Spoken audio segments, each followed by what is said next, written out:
આપણે બ્રહ્મપુરાણની કથાને આગળ વધારીએ.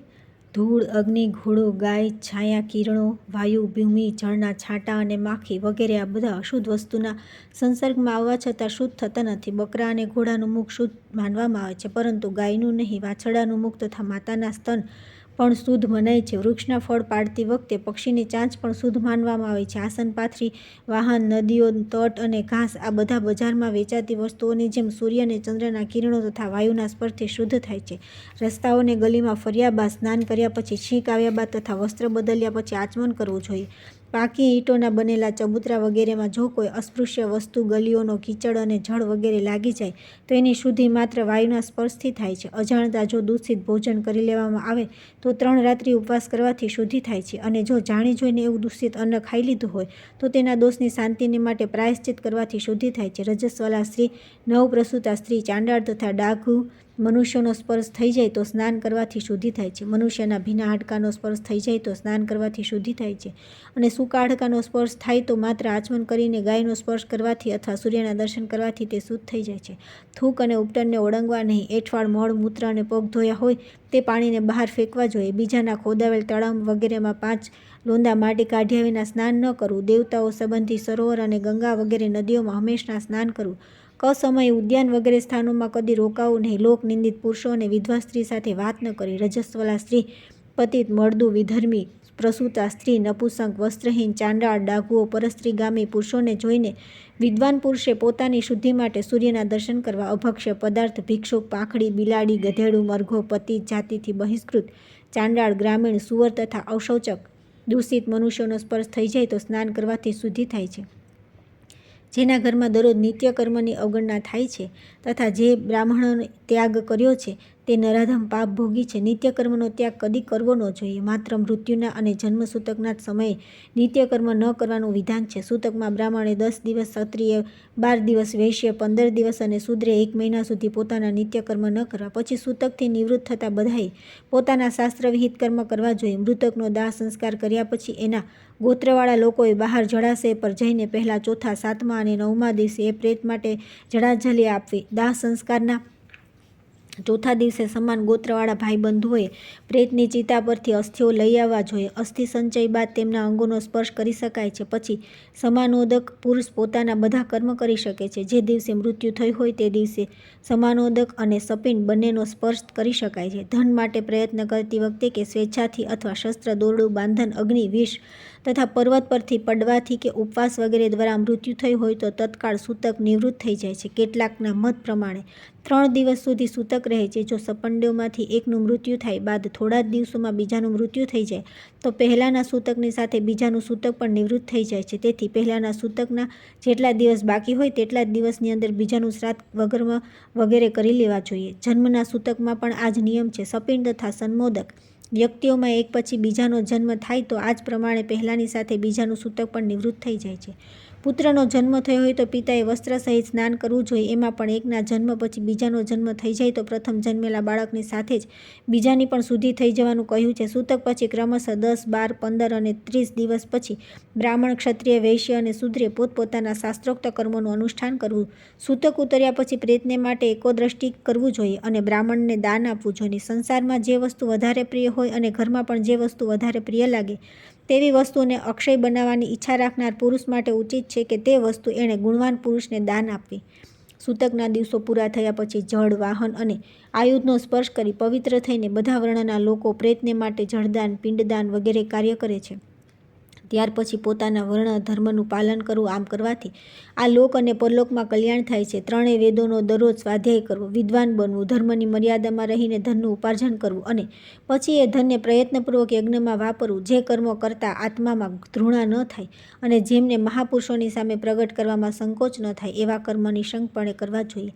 બ્રાહ્મણો આવા આચરણવાળા ગૃહસ્થ પુરુષને ધર્મ, અર્થ અને કામની પ્રાપ્તિ થાય છે તથા આ લોક અને પરલોકમાં પણ તેનું કલ્યાણ થાય છે. આ વિષય અત્યંત ગોપનીય તથા આયુષ્ય, ધન અને બુદ્ધિને વધારનારો છે.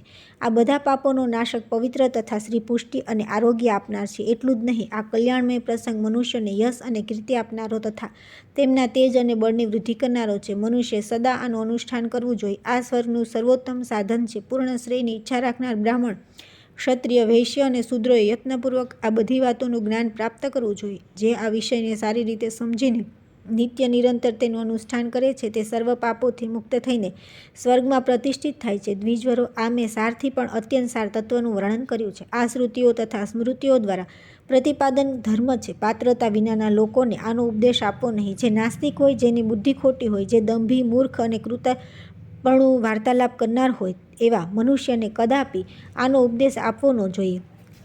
ત્યાર પછી આવે છે વર્ણ અને આશ્રમોના ધર્મનું નિરૂપણ. મુનિઓએ કહ્યું કે બ્રહ્મન, હવે અમે વર્ણ ધર્મ અને આશ્રમ ધર્મનું વિશેષ રૂપે વર્ણન સાંભળવા ઈચ્છીએ છીએ.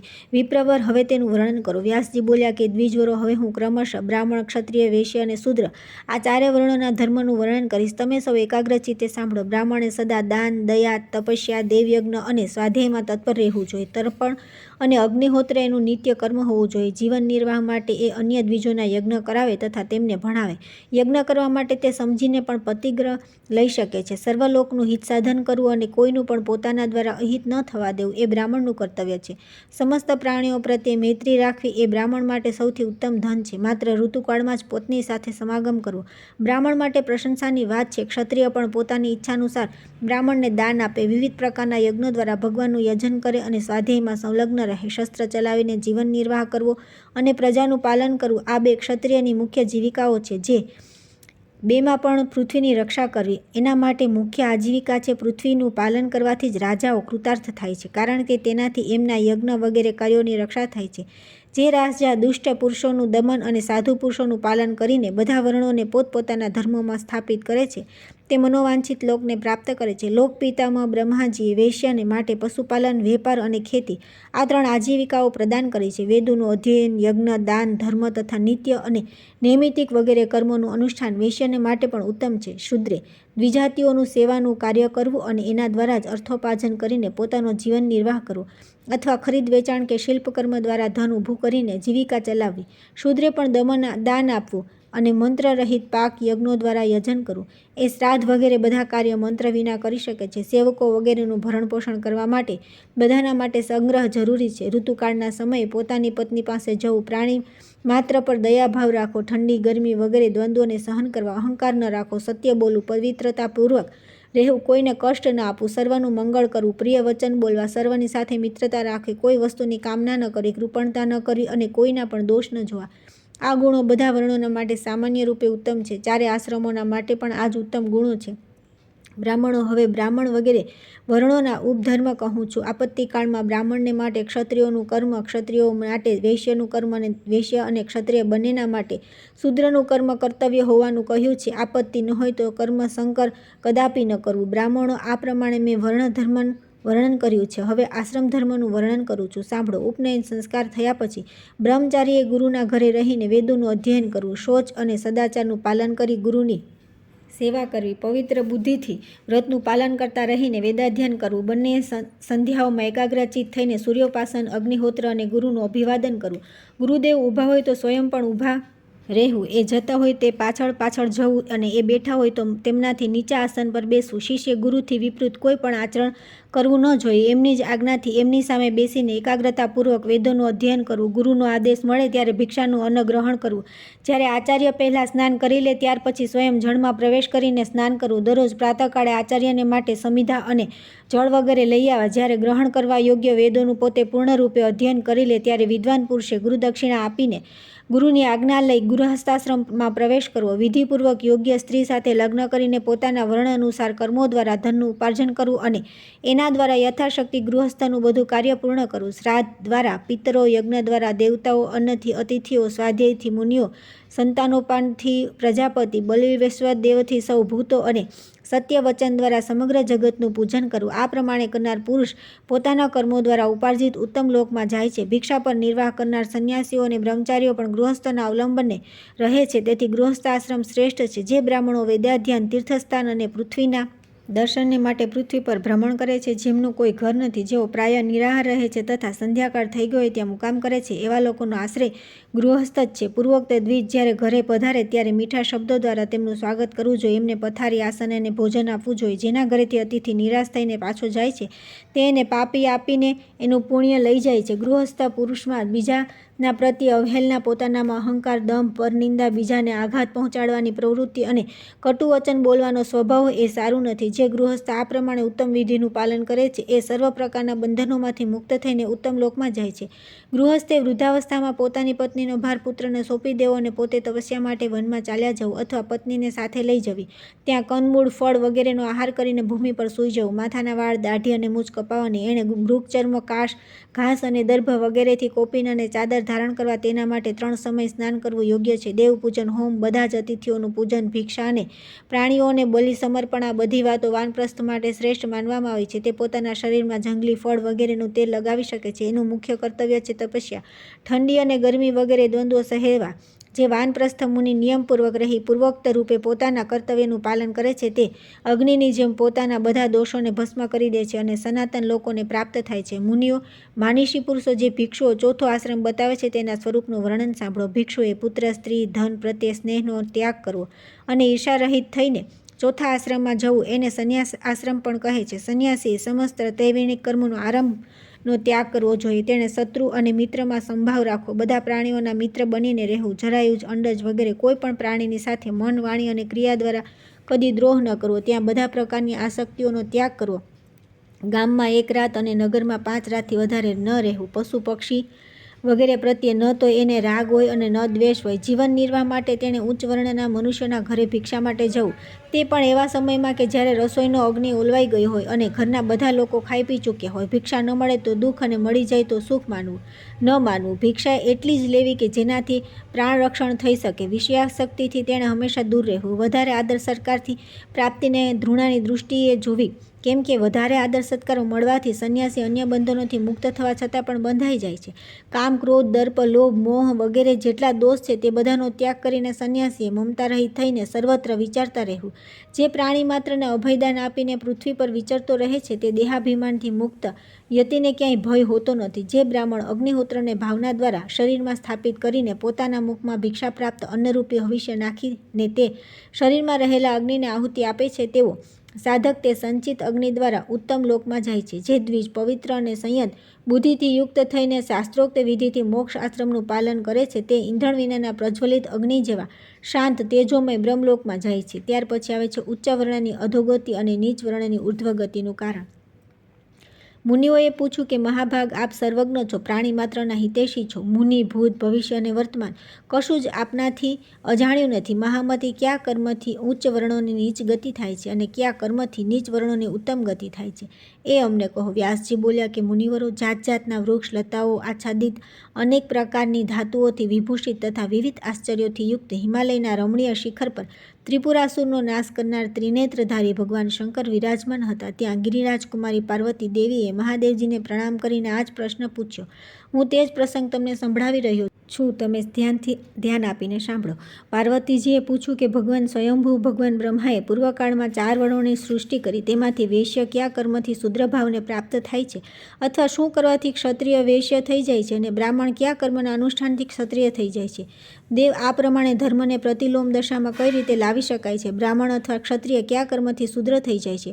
ભૂતનાથ, આપ મારા આ સંશયનું નિવારણ કરો. ક્ષત્રિય વગેરે 3 વર્ણના લોકો જે જન્મથી જ અહીં ભિન્ન વર્ણવાળા છે કઈ રીતે બ્રહ્મભાવને પ્રાપ્ત થઈ શકે છે. શિવજી બોલ્યા કે દેવી, બ્રાહ્મણ તત્વની પ્રાપ્તિ બહુ અઘરી છે.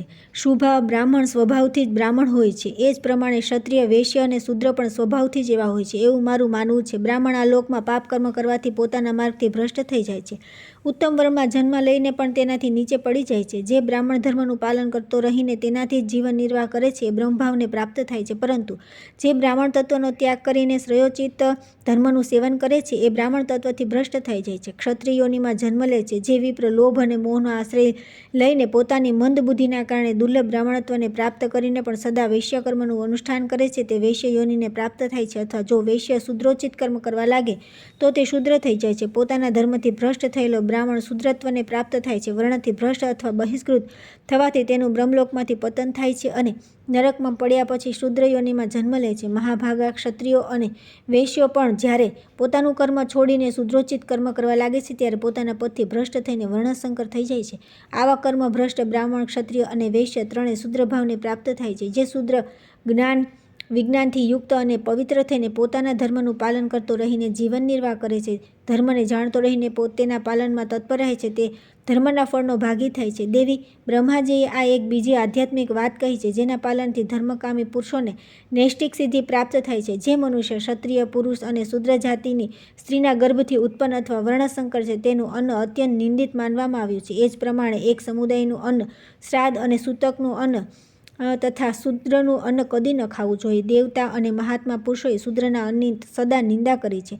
આ બ્રહ્માજીના શ્રીમુખનું કથન હોવાના કારણે અત્યંત પ્રામાણિક છે. જે બ્રાહ્મણ પોતાના પેટમાં શૂદ્રનું અન્ન ખાઈને મૃત્યુને પ્રાપ્ત થાય છે, તે અગ્નિહોત્રી અને યજ્ઞ કરતા હોવા છતાં પણ શૂદ્રોચિત ગતિને પ્રાપ્ત થાય છે. પેટમાં શૂદ્રનું અન્ન શેષ રહેવાના કારણે તે બ્રહ્મલોકથી ભ્રષ્ટ થઈ જાય છે.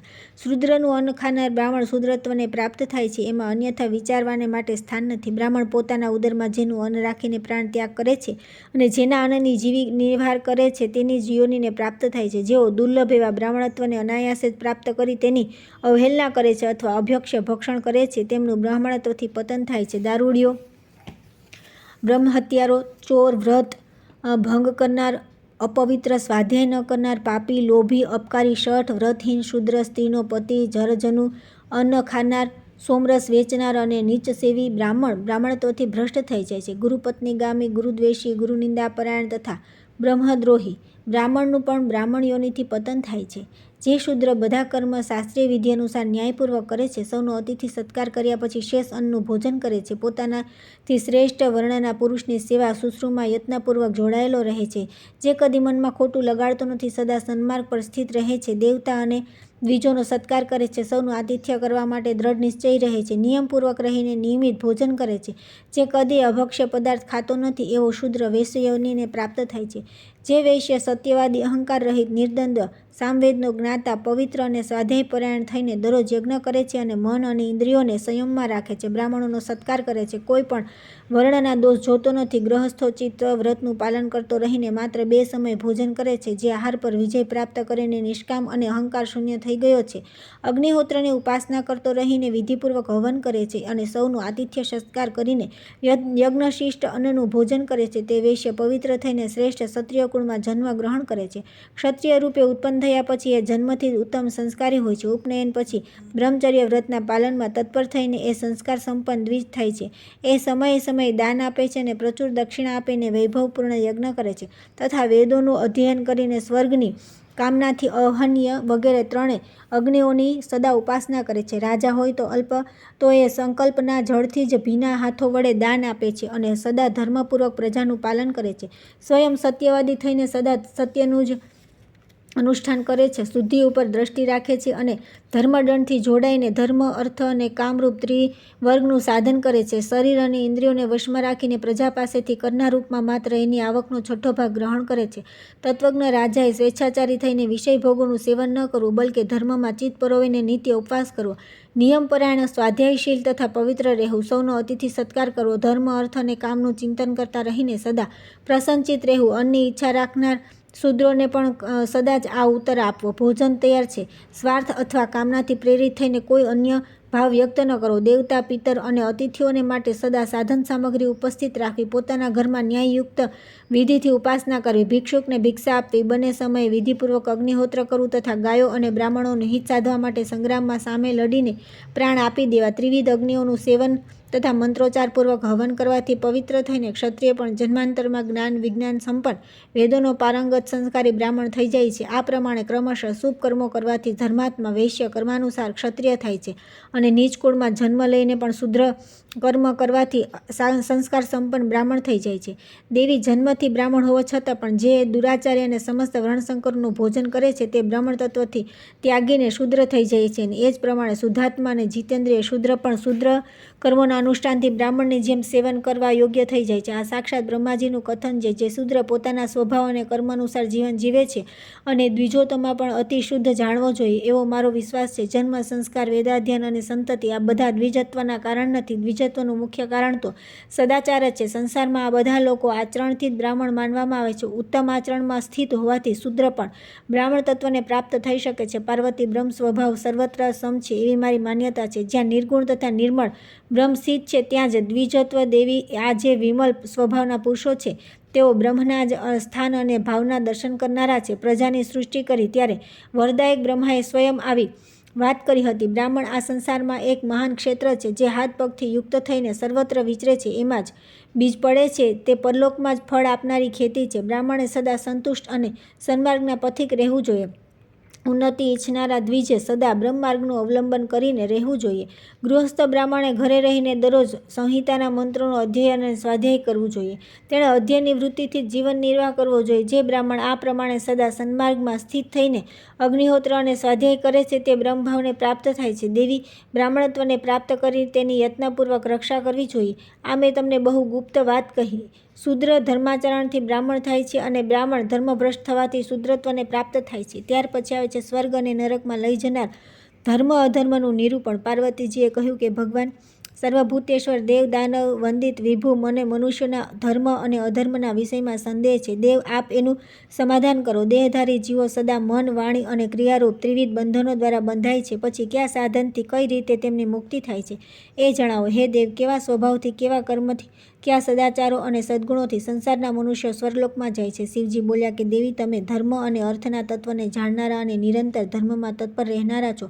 તમારો પ્રશ્ન સર્વ માટે લોક માટે હિતકારી અને તેમનું બુદ્ધિને વધારનારો છે. હું તેનો ઉત્તર આપું છું તે સાંભળો. જે મનુષ્ય બધા પ્રકારના લિંગોથી રહિત સત્ય ધર્મપરાયણ તથા શાંત છે, જેમના સર્વ સંશયો નષ્ટ થઈ ગયા છે, તેઓ અધર્મ કે ધર્મથી બંધાતા નથી. જેઓ પ્રલય અને ઉત્પત્તિના તત્વજ્ઞ સર્વજ્ઞ સર્વદર્શી અને વિતરાગ છે તે પુરુષો કર્મના બંધનથી મુક્ત થઈ જાય છે. જેઓ મન વાણી અથવા ક્રિયા દ્વારા કોઈની હિંસા કરતા નથી તથા કોઈના પ્રત્યે આસક્ત થતા નથી, તેઓ કર્મબંધનમાં પડતા નથી. જેઓ પ્રાણસંહારથી દૂર રહેનારા સુશીલ દયાળુ પ્રિય અપ્રિય સમાન સમજનાર તથા જીતેન્દ્રિય છે, તેઓ પણ કર્મોથી બંધાતા નથી. જેઓ બધા પ્રાણીઓ પર દયા રાખે છે, સર્વ જીવો માટે વિશ્વાસપાત્ર બની રહે છે અને હિંસાપૂર્ણ વર્તનનો ત્યાગ કરી દે છે, તે મનુષ્ય સ્વર્ગલોકમાં જાય છે. આગળની કથા આવતીકાલે.